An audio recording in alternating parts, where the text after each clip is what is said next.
Bonjour et bienvenue dans Dissolution. Mardi 13 mai, Emmanuel Macron s'est livré à un exercice inédit. Seul, face à la télévision, il a défendu son bilan 3 heures durant. Cette prestation a été l'occasion d'apprendre des choses nouvelles sur notre président. Sur Donald Trump, vous avez un bon rapport avec lui, étonnamment, il y a presque un miracle. Il vous respecte, il vous traite bien, sur le papier, il a tout pour être contre vous. Vous êtes européen, progressiste, en général ça se passe mal. Il faut vraiment être Darius Rochebin pour mettre Emmanuel Macron dans la case des progressistes. Et le lendemain, dans une sorte d'avalanche médiatique nauséeuse, François Bayrou a été auditionné par la commission d'enquête sur les violences dans les établissements scolaires. Emmanuel Macron avait tenu à réaffirmer son entier soutien à François Bayrou. On en a beaucoup parlé et je sais que demain, moi j'ai confiance en lui et demain je sais qu'il répondra à toutes les questions qui lui seront posées. Et oui, et je sais qui il est. Mais l'audition du Premier ministre ne s'est pas passée aussi bien que prévu. Monsieur le Premier ministre, si vous me permettez... je vais vous permettre, je vais quand même vous couper parce que je pense que c'est important aussi de comprendre l'organisation de la commission. On travaille depuis 2 mois, plus de 2 mois. Aucun invité n'a eu de propos liminaires puisque c'était les règles de la commission d'enquête. Donc je vous laisse terminer, mais sachez que je ne vous interdis pas des propos liminaires, c'est notre organisation, uniquement. C'est très bien, comme ça nous sommes du même sentiment. Quelle surprise! Bayrou qui dérape en live, on n'avait jamais vu ça! Après le procès, vous serez de nouveau candidat au poste de Premier ministre, voire de président de la République. Inch'Allah. On va revenir sur la prestation de François Bayrou devant la commission d'enquête. Mais avant ça, on va décrypter ce qui s'est joué mardi soir pour voir ce que cet exercice télévisuel révèle de notre président et de nos médias. Alors accrochez-vous pour ce nouveau numéro de Dissolution.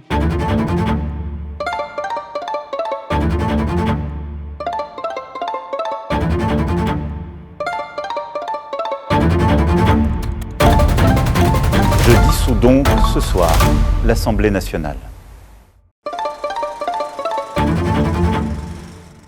3 heures de macronade, on va pas se mentir, ça a été long. Très long. J'ai besoin qu'ils travaillent ensemble pour trouver les bons compromis pour que le pays avance pendant les 2 ans. Donc je ne vais pas commencer à distribuer des bourre-pifs partout. Non, mais vous savez ce qu'on dit là? Derrière ces petits moments de détente se cachent des réalités bien plus graves. Cette mise en scène inédite a surtout été l'occasion d'une grande discussion sans véritable débat, menant parfois à des échanges lunaires. Ce que ce vernis médiatique cherche à masquer, c'est la désinstitutionnalisation du pouvoir. Plus besoin de parlement, d'élus, de démocratie, notre bon monarque républicain est là pour nous expliquer la vie. Alors, de quoi a-t-il parlé pendant 3 heures, notre bon président? Eh bien, d'abord, comme notre journaliste Salomé Saké l'a fait remarquer, pas beaucoup d'écologie. Je regrette vraiment qu'on n'ait pas le temps de parler d'écologie, qu'il n'y ait pas un temps dédié à ça ce soir. S'il y en a, d'autres interlocuteurs vont le faire. Puis, il faut gérer toutes ces questions-là. Gilles Boulot explique que les 5 minutes consacrées à l'écologie suffisent. Et quand je vous dis 5 minutes, c'est littéralement moins de 6 minutes sur 3 heures. Et c'est un défaut récurrent. Il y a bien eu 3 heures de discussion, mais pas véritablement de débat. Les sujets qui fâchent n'ont été vraiment abordés que par Salomé Saké et Sophie Binet, qui est allée chercher Macron là où ça fait mal, sur sa politique économique. Elle est assez simple, comme il le revendique lui-même, baisser les impôts dans l'espoir d'attirer les capitaux. Entre 2017 et 2019, quand j'arrive aux responsabilités, on baisse les impôts d'une manière massive. Mais comme Sophie Binet l'a fait remarquer, les résultats, eux, n'ont pas été massifs.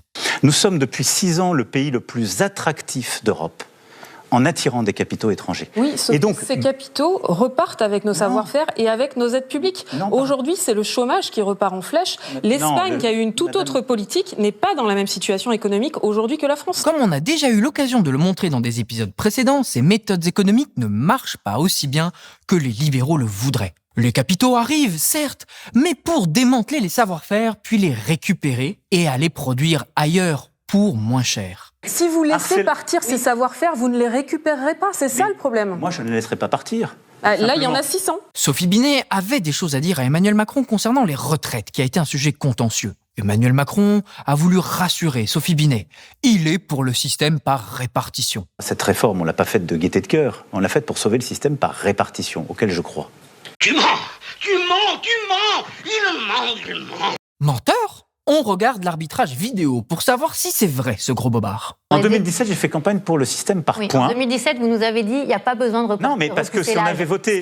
Ce qui était factuellement faux à l'époque. Pardon, si on avait fait la réforme par points, on peut rouvrir ce débat, on a beaucoup parlé de retraite, mais on va l'équilibre. Ah non, on va pas sur la retraite. Ce que je veux dire... Ah là là là là, se contredire à moins d'une demi-heure de temps, c'est quand même dommage. La retraite par points dont il parle, c'est une retraite par capitalisation, soit l'inverse de notre modèle par répartition. Mais rassurez-vous, personne n'a repris Emmanuel Macron pour le confronter à ses contradictions, sauf Sophie Binet et Salomé Saké.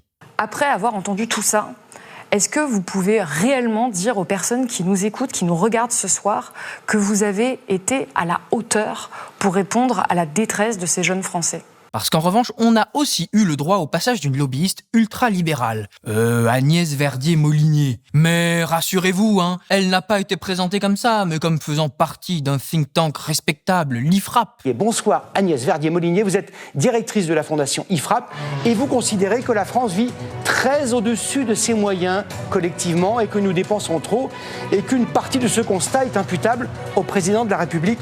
Bonsoir Agnès Verdier-Molinier. En réalité, c'est pas du tout une experte. C'est une lobbyiste. On vous renvoie à l'épisode de Rhinocéros sur le réseau Atlas. Ça, c'est le boulot d'Agnès Verdier-Molinier. On le sait quand on est un habitué des médias. On sait ce qu'elle représente. On sait que l'IFRAP, c'est un think tank patronal, un vrai lobby néolibéral, comme l'écrivait déjà Étienne Girard dans Marianne en 2018. Marianne parlait même d'un faux institut de recherche. Et la spécialité de sa porte-parole, Agnès Verdier-Molinier, là, c'est de cracher sur les pauvres, de cracher sur notre modèle social et sur les fonctionnaires aussi. Et elle n'a pas déçu. Mardi 13 mai, Agnès Machin-Morbier, elle était censée parler de finances publiques. Et elle a sorti tous les préjugés classiques de la droite ultralibérale. Est-ce qu'il n'est pas temps, Monsieur le Président, de sauver notre pays qui mérite tellement mieux que cette espèce de déclassement qu'on voit tous les jours, que les Français voient tous les jours, qui s'inquiètent de plus en plus de cette dette ? Selon Agnès Vermicelle-Depied, les Français n'auraient pas peur de la destruction de notre planète, mais de la dette. Et ça a donné une scène de fight de libéraux assez mémorable, entre l'ultralibéralisme du lobbyisme et celui du macronisme. Les chiffres que nous avons à la Fondation IFRAP sont très clairs. 157 milliards de prélèvements obligatoires en plus sur nos entreprises par rapport à la moyenne de la zone euro. Mais vous avez raison, c'est tous pour les ça ans, que tous les ans, un boulet fiscal énorme. En fait, et malgré tout ce que vous avez fait, ça n'a pas baissé. Pourquoi ? Parce qu'on a fait une politique de l'offre minuscule finalement. Non, on a fait une vraie politique de Mais l'offre. Pourquoi ? Parce qu'en face, vous ne baissiez pas les dépenses. Et donc vous n'aviez pas de marge. Mais on va venir sur les dépenses. Non, je veux venir non mais c'est ça la réalité. Finir sur le déficit. On ne peut pas baisser les impôts si on ne baisse pas les dépenses en face. Alors, et c'est ça aussi le problème. Est-ce qu'on peut revenir ? Qu'est-ce qu'on fait en ce moment ? On réaugmente les impôts. Pourquoi ? Parce qu'on a creusé du déficit. Moi, je suis totalement contre augmenter les impôts. La lobbyiste ne s'est pas cachée plus que ça. Elle veut la peau des fonctionnaires, feignants et improductifs. On a aussi un sujet de productivité dans nos administrations. Oui, on a un sujet de temps de travail et on a un sujet d'absentéisme qui est énorme. Vous avez compris. Le dispositif télévisuel était simple. Présenter une discussion qui ressemble à un débat, mais sans parler des sujets vraiment contentieux. Ce ping-pong de surenchère conservatrice a donné lieu à des échanges lunaires qui ressemblaient parfois à de mauvaises adaptations d'OSS 117. Deuxième question sur Donald Trump. Vous qui êtes amateur d'Audiard, vous vous rappelez la fameuse phrase, quand, si on peut sourire un instant, quand les types de 130 kilos parlent, vous connaissez la suite ? On les écoute. Les mecs de 60 kilos, les écoutent. Voilà. La discussion a pris un tout autre tournant quand le néofasciste Robert Ménard est entré en scène. Alors déjà, avoir choisi Robert Ménard pour parler de la sécurité et de l'immigration, c'est un choix qui révèle beaucoup de l'angle médiatique choisi, surtout quand on sait qu'il a eu le plus de temps d'antenne de tous les intervenants. Robert Ménard, vous êtes maire d'hiver droite de Béziers. Vous n'êtes pas arrivé avec des notes, vous êtes arrivé, j'imagine, avec des questions très nombreuses au président de la République parce que vous avez une expérience de terrain concernant la sécurité. Alors, l'expérience de terrain de Robert Ménard, ça ressemble à quoi ? Le connard qui jette sa poubelle à côté de la poubelle, qui se comporte comme un sagouin, le petit gamin qui t'a envie de foutre 2 gifles parce qu'il parle mal à tout le monde. Et oui. À une heure de grande écoute, un responsable politique, en face à face avec le président de la République, dit vouloir gifler des enfants sans que personne ne le reprenne. Et évidemment, comme il n'a pas été arrêté, il a continué. Il y a des gens, on ne va pas faire tous les faits divers, là, vous avez vu cette espèce de petits salopards qui s'en prennent à qui? Aux policiers, aux gendarmes, aux sapeurs-pompiers. Robert Ménard était en roue libre. Ça peut faire sourire, ça fait tonton raciste qui dérape en dîner de famille. Et ça a fini par y ressembler. Est-ce que ça n'a pas été le discours général en France d'une partie de vos amis? Alors, je ne vais pas vous mettre en cause, sinon ça va vous faire bondir. Mais qui consistait à dire « Ah non, la prison, si on peut éviter la prison et tout. » La prison, ça peut faire suffisamment peur pour qu'un certain nombre de gens ne soient pas à la 18e ou 17e ou 19e condamnation. Vous y faites allusion. En tout cas, je pense qu'on peut être d'accord là-dessus. Mais ce n'est pas rigolo. Ce n'est pas un dîner de famille. Ce n'est pas un tonton. C'est un débat présenté comme un moment démocratiquement fort dans lequel un responsable politique justifie sans aucune vergogne la violence sociale. Il déshumanise les personnes dont il parle et il exprime une haine et un mépris très inquiétants. Est-ce qu'il n'y a pas aussi un truc très simple à faire? Quand tu prends 15 jours de prison, tu fais 15 jours de prison. Et est-ce que ce ne serait pas le meilleur moyen, d'abord pour que les gens tâtent de ce que c'est la prison, parce que les prisons 4 étoiles, c'est une bêtise monstrueuse, mais bien sûr qu'il n'y en a pas. Ça te fait peur, vous êtes rentré dans les prisons, moi je suis rentré dans les prisons, tu n'as juste pas envie d'y être dans une prison. Si vous en doutiez encore, oui, le dérapage raciste a eu lieu, au vu et au su de tous, sans que personne, ni le président de la République, ni le journaliste présent sur le plateau, ne daigne corriger les délires racistes de Robert Ménard. Chez moi, dans les écoles publiques, vous entendez bien, dans les écoles publiques, les écoles pour les petits, il y a les 2/3 des enfants sont issus de l'immigration. Quand je vais dans certaines écoles, vous savez ce qu'elles me disent, les mamans qui sont voilées, maghrébines ou turques, elles me disent « on veut des petits Français ». J'ai dit « mais madame, la plupart du temps, j'ai dit « mais vous êtes française ». Vous savez ce qu'elles me répondent? « Enfin, vous voyez bien de quoi je veux parler.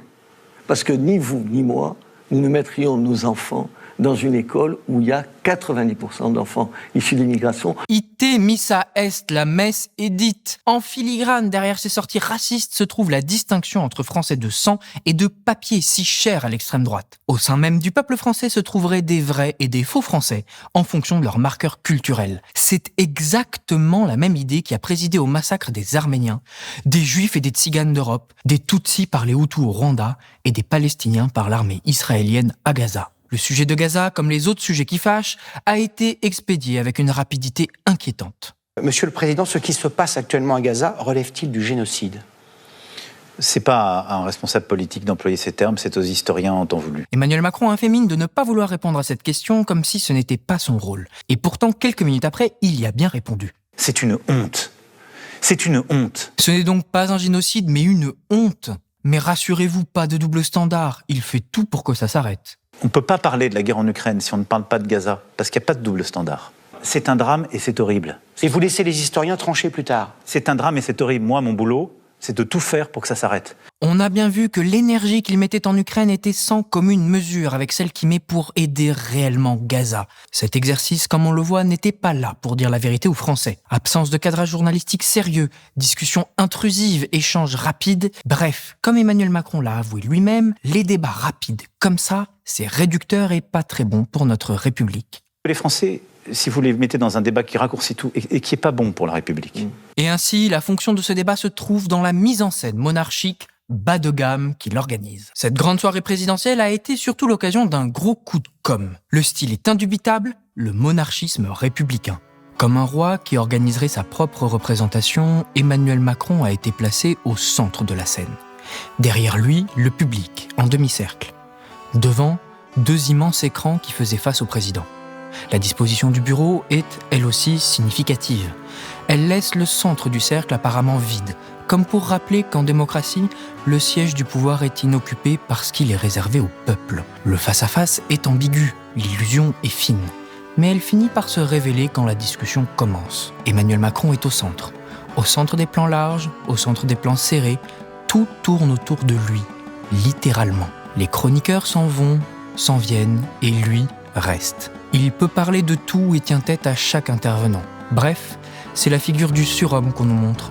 Une bête incroyable et puissante, capable de dompter les défis de la France. La mise en scène graphique est très explicite. Son nom est en gros au-dessus des défis de la France. Ça ne peut pas être plus clair. Il domine les problèmes et il est là pour le montrer. Le côté nostalgique de la police de caractère ressemble à celle utilisée par le Puy du Fou. Elle ressemble aussi à la vieille charte graphique officielle de notre République, abandonnée récemment pour une nouvelle plus moderne. Le message est clair. Emmanuel Macron se place dans la grande tradition et rejette cette nouvelle modernité. Il reprend les codes de la nostalgie conservatrice et s'inscrit dans le registre monarchique, jusqu'à la couleur choisie, entre le bleu roi et le bleu de France. Emmanuel Macron s'est présenté en monarque républicain tenant conseil, ou, comme Louis IX, dit Saint-Louis, faisant un lit de justice. Il s'est entouré de ses conseillers qui lui rapportent l'état réel de la France pour déterminer un cap clair. Cet aréopage médiatique met sur le même pied journalistes vétérans, représentants syndicaux et youtubeurs fitness. Mais Emmanuel Macron est allé encore plus loin. Il a aussi donné de sa personne et s'est à 2 reprises laissé aller à l'émotion. J'ai vu des enfants blessés, une femme, la colonne vertébrale qui avait été brisée, qui a passé 6 mois sans soins. J'ai vu des femmes qui, les cicatrices n'étant pas refermées, disaient « je veux retourner à Gaza ». C'était l'une des pires choses qui m'a été donnée de voir. C'est mai 2019, les obsèques nationales dans la cour des Invalides de 2 commandos Hubert, qui sont Pierre Pont et Bertoncello, qui sont morts dans la nuit du 9 au 10 mai 2019 dans le Sahel pour libérer des otages. Ils ont libéré des otages français et étrangers. 4 otages ont été sauvés.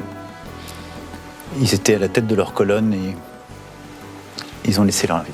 La représentation est classique, reprenant les codes de ce que les historiens ont appelé la monarchie sentimentale. Pour persuader de sa légitimité et de sa bonté d'âme, le roi se met en scène, pris par l'émotion et éprouvé par les douleurs de son peuple. Il est prêt à écouter ses souffrances et ses besoins. Et, dans un dernier geste à la symbolique remarquable, Emmanuel Macron se place en arbitre suprême de la vie de ses concitoyens. Question poignante. Que répondez-vous à Charles Bietri ? Lui accordez-vous le droit, à lui et à d'autres malades atteints de maladies dégénératives, le droit de mourir quand ils l'entendent ? Je le souhaite. Le président s'accapare la fonction symbolique d'accorder la grâce et de donner l'extrême-onction. Il s'est paré des atours du monarque, la centralité, la puissance monstrueuse, l'attachement à son peuple et le droit de vie et de mort. Tout est là, même le bleu roi. Pour montrer qu'il est un monarque républicain, Emmanuel Macron est même prêt à donner la parole au peuple. Il a confirmé qu'il y aurait peut-être 1 ou plusieurs référendums cette année. Je souhaite qu'on puisse organiser une consultation multiple, c'est-à-dire plusieurs référendums en même temps dans les mois qui viennent. Référendum, au sens de l'article 11 de la Constitution. Pas une consultation citoyenne informelle. Et donc ça suppose qu'il y ait un travail qui chemine pour le gouvernement, mais il y a plusieurs sujets qui peuvent faire. On a des réformes institutionnelles qui sont à prévoir. Comme dans toute bonne monarchie, on ne donne pas la parole au peuple sur une question dont on ne veut pas avoir la réponse. La proportionnelle ? Pas de référendum pour instaurer la proportionnelle, c'est sans objet. Aux prochaines élections législatives. Semaine des consultations. La modernisation de notre système politique est une bonne chose, mais au moment où je vous parle, ça n'aurait pas de sens. Le budget ? Mais il faut faire attention. Les réformes économiques et sociales, elles sont dans le champ de l'article 11. La fiscalité, le budget, c'est une compétence du Parlement. C'est pas un objet de référendum. C'est non. Emmanuel Macron a été très flou et a évoqué rapidement la fin de vie et les écrans pour les enfants. Cette vaste mascarade est évidente. Faire mine de maintenir un lien avec le peuple en lui posant des questions qui sont à peine du niveau de la direction de l'enseignement scolaire du ministère de l'Éducation nationale. Bref, un référendum distraction. Et c'est le pire dans tout ça. Les institutions démocratiques sont méthodiquement détricotées pour désinstitutionnaliser le pouvoir. Le dispositif médiatique est très clair. C'était vraiment Macron face aux Français. Vous avez des choses à dire aux Français, eux ont beaucoup de choses à vous dire. Pas uniquement, soyons francs, des choses agréables. Regardez. Qu'est-ce que vous dites aujourd'hui au président de la République, 8 ans ? Elle a ruiné la France. La mise en scène est rodée, on présente des témoignages sélectionnés comme étant la parole du peuple qui se substitue à toute forme de débat. Écoutez ce témoignage, c'est un commerçant parisien, il vend des ustensiles de cuisine. François-Xavier Ménage l'a rencontré il y a quelques jours. Ce qu'il dit vaut mieux qu'un long débat. Je vous l'avais dit, en 1 minute 30, on dit plus que quelquefois en 15 minutes de débat. Le dispositif médiatique installe ainsi un face-à-face entre Macron et ce que TF1 a estimé être le peuple. Autrement dit, c'est la fonction de la politique démocratique qui est mise en scène par les médias. Le peuple trouverait à s'y exprimer et le responsable principal répond de ce qui est présenté comme les défis de la France. Il y avait peu de journalistes, seulement Darius Rochebain et Salomé Saké. Il y avait peu de politiques à part le maire d'une toute petite commune. Bref, il n'y avait pas vraiment de contre-pouvoir, pas d'opposants politiques et peu d'adversaires médiatiques. Au fond, tout s'est déroulé comme s'il n'y avait plus besoin d'institutions démocratiques. La télévision, avec ce nouveau format, se substituerait au contrôle démocratique classique. Elle permettrait de mettre de côté ces politiciens de carrière qui ne sont que des parasites vivant au crochet des Français et qui leur volent la parole. TF1 redonnerait la parole aux Français qui pourraient enfin s'adresser directement à leur monarque, sans médiation et intermédiaire. Bref, ce serait la démocratie directe. TF1 ne serait qu'un pourvoyeur de services, neutre, là pour organiser la rencontre et permettre au peuple de toucher la divinité présidentielle. Comme on l'a montré la dernière fois à propos de Périclès, la technique est classique. Se déguiser en voix du peuple et en défenseur de la démocratie pour secrètement prendre le pouvoir. On occulte tous les choix de mise en scène, on ne parle pas trop des choix des thématiques et des invités. Et on masque tout ça derrière le paravent bien commode du peuple, dont le témoignage serait parole d'évangile. Pourquoi s'encombrer de l'Assemblée nationale, confuse et désordonnée, alors que vous voyez à la télé ça marche si bien ? Pourquoi avoir des discussions sociales compliquées, alors qu'il suffit de faire venir la patronne de la CGT sur un plateau pour tout lui expliquer ? Le président est un peu malmené pour que ça fasse pas trop match truqué. Mais au fond, la menace est neutralisée dès le début. Les témoignages sont choisis, fabriqués et construits. On cherche quelqu'un qui va dire ce qu'on a envie d'entendre et on va faire semblant de dire que c'est la parole du peuple tout entier. En installant ce face-à-face exclusif entre le président et le peuple, les médias invisibilisent les luttes politiques. La mise en scène exclut les oppositions politiques en même temps qu'elle organise le bilan d'Emmanuel Macron. Si c'est pour permettre à Emmanuel Macron de défendre son bilan, ce n'est pas normal qu'il n'y ait pas eu d'autres présidentiables pour lui tenir la dragée haute. Le résultat est simple. C'est Macron ou le chaos. Comme disait Margaret Thatcher, « There is no alternative ». Il n'y a pas d'alternative. Les médias se construisent alors non plus comme des contre-pouvoirs, des lieux de contrôle indépendants et libres, mais comme des arènes du pouvoir lui-même. Ils y participent et l'organisent. Et ça aussi, ça s'est vu mardi soir. Monsieur le Président, on arrive au terme de cette émission. Je vais vous demander une toute dernière chose. Venez avec moi. Je voudrais que vous preniez ce stylo, plutôt ce stylet. Attention. Il y a une tablette. Ça renvoie à des émissions d'une autre génération. Oui, mais c'est un petit peu actualisé, c'est différent. Puis il y a une surprise. Je voudrais que vous inscriviez sur cette tablette un engagement, un seul, mais un engagement clair que vous prenez à l'égard des Français, engagement que vous vous engagez à concrétiser dans les 2 dernières années de votre quinquennat. Sans grande originalité, TF1 a copié ce que la télévision italienne avait fait avec Berlusconi en 2001. À lui aussi, on lui avait demandé de signer un contrat avec le peuple, un engagement qu'il devait respecter.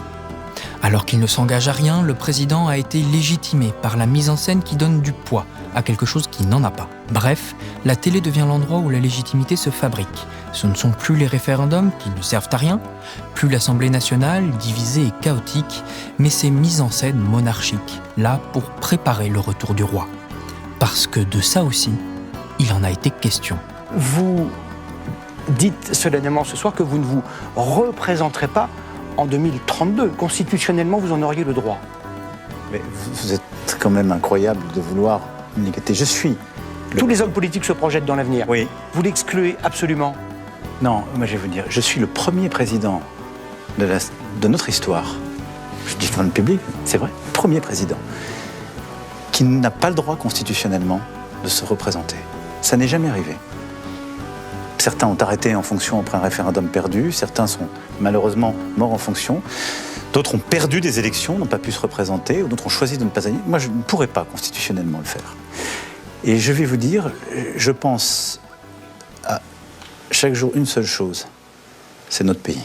Macron prépare la suite. On le devine, il organise ou il désorganise déjà sa succession dans son propre camp. 2027 n'est pas une échéance intéressante pour lui. Il ne peut pas s'y représenter. Et comme sa réponse le laisse entendre, c'est celle de 2032 qu'il prépare. Il renforce sa stature et consolide ses allégeances, alors que son pouvoir ne tient que par la fidélité inaltérable de son Premier ministre. Et il était probablement loin de s'imaginer le désastre que provoquerait l'audition de François Bayrou à l'Assemblée nationale. L'audition de François Bayrou devant la commission d'enquête, ça a été sport. Très sport. Je ne lis pas Mediapart. C'est une hygiène personnelle. Hein ? Attaquer Mediapart ? Je sais pas si ça respire l'innocence, ça. Alors au début, ça devait durer entre 2 et 3 heures. À la fin, ça a duré près de 6 heures. Et c'était sûrement l'objectif de Bayrou, noyer le poisson, tout confondre dans un chaos savamment produit pour que sa responsabilité en soit diluée. Sans honte ni retenue, Bayrou a accusé tout le monde plutôt que de se remettre en cause. Alors c'est pas lui, c'est le gendarme qui se trompe. Alors c'est extrêmement simple, le gendarme entend soit il ment, soit il affabule. Je veux bien accepter l'idée qu'il affabule. Pareil, c'est pas lui, c'est l'enseignante lanceuse d'alerte qui affabule. Donc j'affirme que cette dame, je veux pas utiliser le mot de mentir, je déteste ce mot que vous utilisez tant. Elle a affabulé devant la commission. Et c'est une stratégie qu'il a répétée. On ne va pas vous mettre toutes les fois où il a accusé Madame Gulung, dont il écorche systématiquement le nom, de ne pas avoir dit la vérité tant elles sont nombreuses.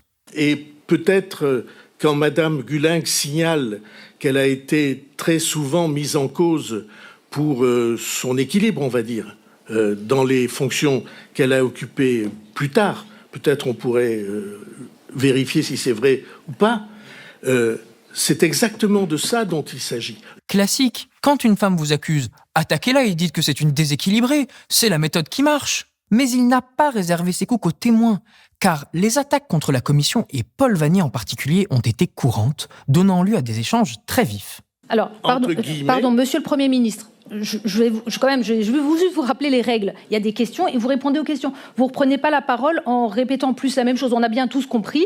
Maintenant, on passe la parole à Madame Spilbou qui va vous poser des questions. Je vais faire comme fait Monsieur Vannier.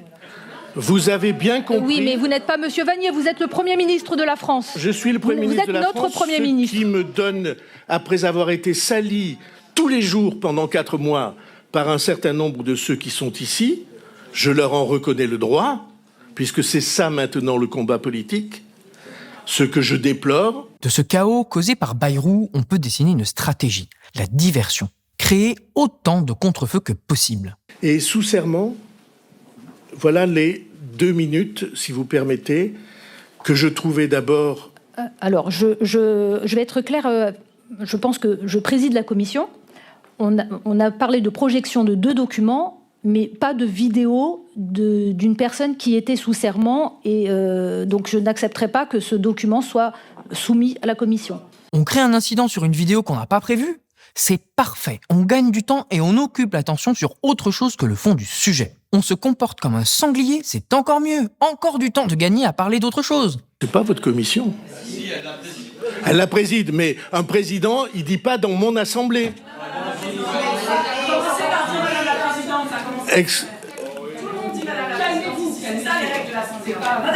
Bien, allez-y.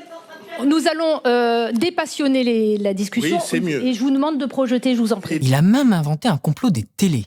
Je lui ai donné une tape. Je suis d'ailleurs certain que cette scène a été bruitée par les télévisions qui, à l'époque, ont fait faire à cette scène le tour de beaucoup de pays. Vous vous souvenez, ce moment où il gifle un gamin, là ?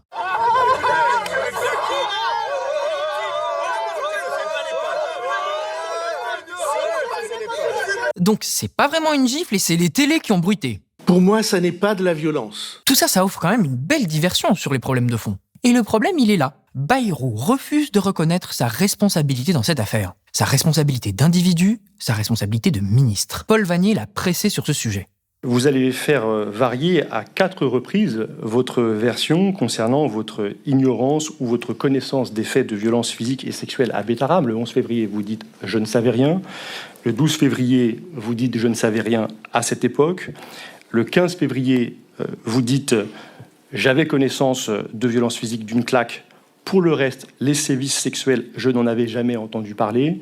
Et le 18 février, vous finissez par constater Est-ce que nous avons pu parler avec le juge Christian Mirande de ces accusations de viol qui visent le père Caracal, donc de violences sexuelles? Sans doute oui. Qu'est-ce qui explique qu'en 7 jours, vous faites varier à 4 reprises votre version? Alors Bayrou a maintenu les propos qu'il avait tenus dans l'hémicycle. Et donc, je maintiens l'affirmation qui est la mienne. Je n'ai eu pas d'autre information. Comme ministre de l'Éducation nationale, je vais en parler puisque j'avais demandé un rapport d'inspection, que par la presse, et je n'ai bénéficié d'aucune information privilégiée. Mais il a quand même nié avoir l'obligation de dire la vérité. Vous présentez tout cela comme si les déclarations qui sont faites en réponse à des questions au gouvernement étaient des déclarations sous serment, devant un juge. Et le vernis a craqué. Tout ce que le ministère de l'Éducation nationale devait vérifier a été vérifié. Et je me suis donc dit, au fond, il y a sûrement quelque chose. C'est pas une phrase qu'on fait en l'air. Et donc, par chance, ce rapport d'inspection qui n'existait chez personne s'est retrouvé. Bayrou avait donc commandé et reçu un rapport que la presse n'avait pas eu à l'époque. Dire qu'il ne savait pas plus que les autres, c'est donc faux. Vous reconnaissez aujourd'hui, finalement, avoir été informé par la presse, nous dites-vous, nous allons y revenir. Je voudrais avancer dans le questionnement, et vous avez évoqué ce rapport d'inspection en 1996, puisque dès lors que vous étiez informé, et vous nous le dites maintenant, se pose la question de savoir ce que vous avez fait de ces informations relatives à des violences physiques, sexuelles, sur des élèves de l'établissement Betaram. En tant que ministre, il a eu une influence directe sur le déroulement des contrôles à Betaram et sur leur suite. Mais comme les rapporteurs de la commission l'ont montré, les contrôles étaient quasiment volontairement sabotés.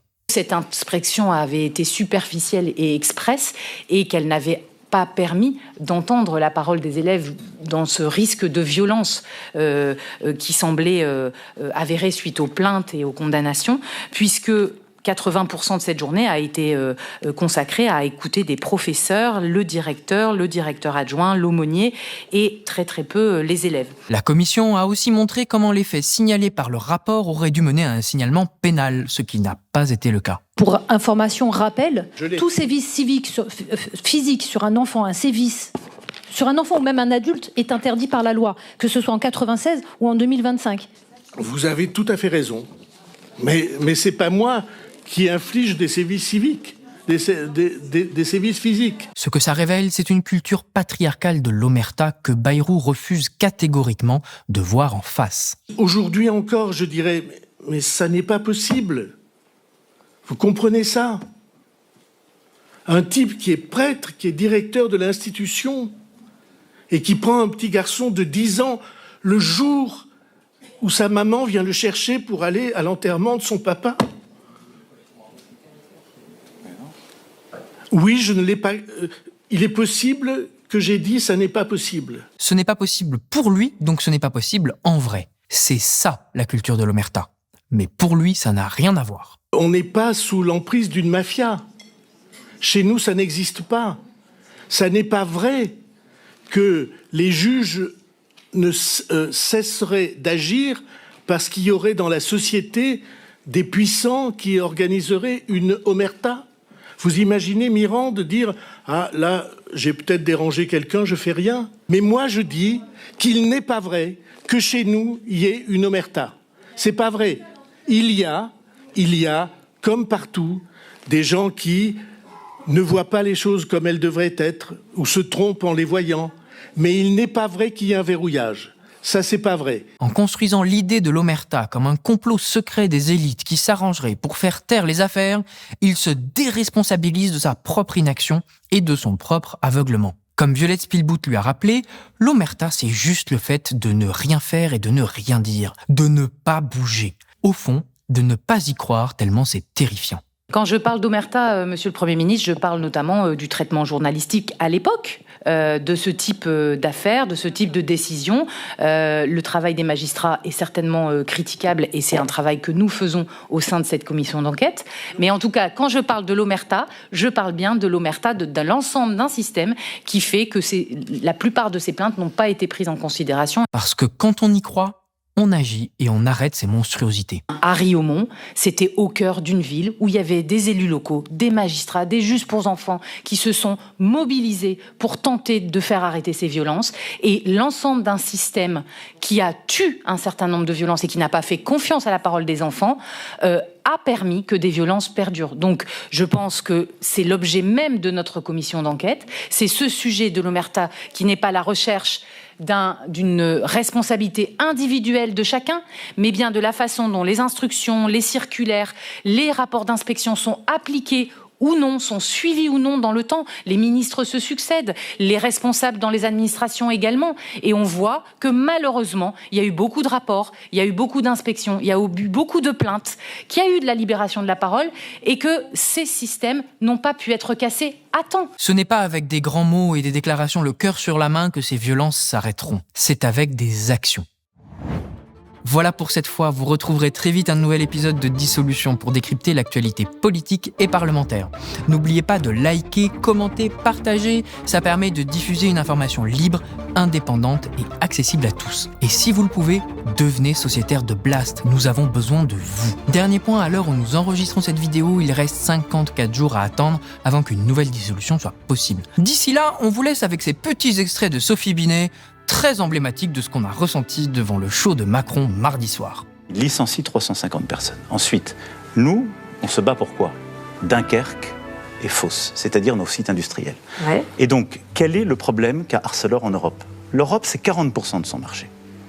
Moi, ce que je constate à travers vos réponses, c'est que, encore une fois, vous refusez d'affronter les multinationales et que les millions de travailleuses et de travailleurs qui nous regardent, on ressort de cet échange sans aucune annonce pour améliorer leur salaire, leurs conditions de travail, leur retraite. Merci beaucoup. Merci Sophie Binet pour cet échange vif qui est un petit peu... Mais ce sont des sujets importants. Débordé du cadre chronologique qui était imparti, c'est pas grave. Tous l'emploi oui, sauf que là, c'est un exercice de communication présidentielle sur votre bilan. Non, le débat fut ouvert. Non, Madame Binet. Aucune réponse aux exigences sociales des salariés. Madame Binet, Monsieur le Président, merci. Vous pourrez continuer hors antenne tout à l'heure. Merci.